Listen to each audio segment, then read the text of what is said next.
Question number 9, Denis O'Rourke. Point of order, the Honourable Dr. Mr. Speaker, I know there is some public interest in the issue of the new technical information in respect of Pike. I seek leave of the House to table the data that's been provided by sea gas professionals about the level of methane in the drift of the Pike mine. View of the sensitivity of the issue, I will put the leave. No, I just need to tell you. Leave is sought to table that technical advice, recent technical advice. Is there any objection to it being tabled? There is not. It can be tabled. Point of order, Mr. Speaker. Point of order, the Honourable Damien. Mr. Speaker, I seek leave to table 2 documents. One being an email from Tony Forster to Bernie Monk as a representative of the families, stating quite clearly that he would be honoured to take part in or lead a drift recovery that is dated the 16th of November 2016, Mr. Speaker. And the second document? The second document is a beehive release, Mr. Speaker, outlining the CV and experience of Mr. Tony Forster when he was appointed Chief Inspector for Mines by this government.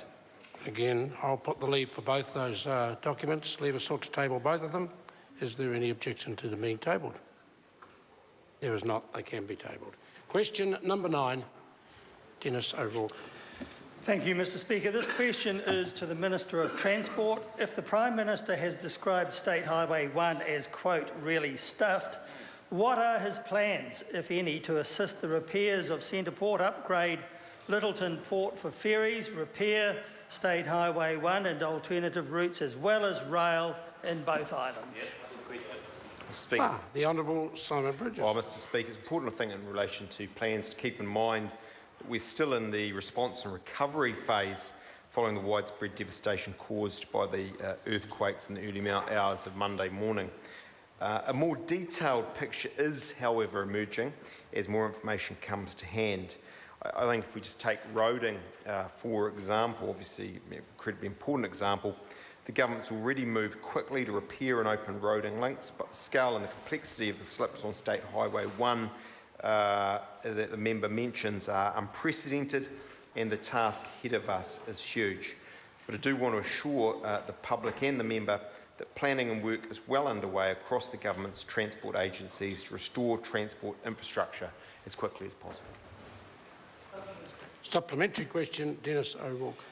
If the government agrees to pay subsidies to freight transport operators moving freight to the South Island, will he give the House an undertaking that those subsidies will be given even-handedly to all operators, including Kiwi Rail? The Honourable Simon Bridges. I'm not quite sure what the member's alluding to, but I think what I can say is we're considering, as I've said to the member, I think already this week in the South, all of the options. I mean, clearly in relation to time-sensitive freight, land transport is going to be incredibly important. I think it's important to note the State Highway 7 is up and running, and that is making a real difference. But of course, there's also coastal shipping options that are going to, I think, be important in this area. And already we're seeing ports respond to that with plans for capacity and work going on there. And we've also seen, and I think this has been in the Herald, for example, public discussion about Lyttelton Port and Kiwi Rail's work with it to assess the viability of some ferrying options down to that port. Supplementary. Supplementary question, Denis O'Rourke. What discussions has he and/or government officials had with Kiwi Rail concerning the costs it faces to restore earthquake-damaged rail infrastructure? The Honourable Simon Bridges. I'm talking to the Chief Executive of Kiwi Rail twice daily, in the morning and the evening. We're talking about many aspects of the earthquake recovery. I should make clear for completeness, I'm doing that with all of the Chief Executives across the various transport agencies and authorities. My broad advice from him and others at this time is that funding and cash flow is not an issue. Supplementary. Supplementary question, Denis O'Rourke. What discussions has he and/or government officials had with the Lyttelton Port Company concerning any infrastructure upgrades and any other needs it may have to ensure it can cope with roll-on, roll-off ferries and other shipping requirements resulting from the earthquakes? The Honourable Simon Well, Bridges. Mr Speaker, I personally haven't talked to Lyttelton Port, but I'm certainly aware KiwiRail has and continues to, as I say, in answer to, I think, one of the primary, assess the viability of some of the options there. I believe the Ministry of Transport has as well.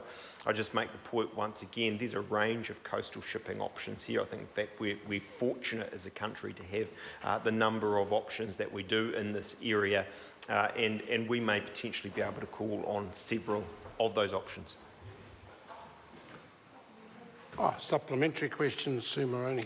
To the Minister for Transport, will he ensure the restoration of the main trunk line following the Kaikoura earthquake?